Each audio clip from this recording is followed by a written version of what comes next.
How to find draft post on Facebook. Hi everyone, welcome to the channel. This is Rose and I'm here to guide you on how to find a draft post on Facebook. Watch the video till the end and without any further ado, let's dive right into the video. In order to create a draft post, launch Facebook application on your device. Log into your account and tap on what's on your mind to start a post.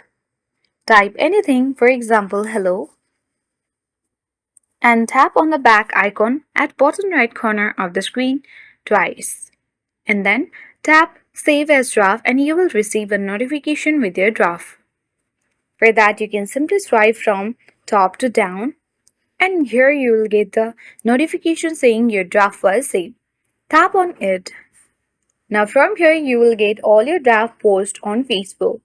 The draft will be discarded after 3 days. You can select the draft post and tap the three dots and either discard the draft or you can open the draft and make any changes and tap the next icon or button and then you can easily post this draft post on Facebook. So that is how we successfully find a draft post on Facebook. That's all for today. Hope this video helped you. If you are new to our channel, hit the like button and subscribe.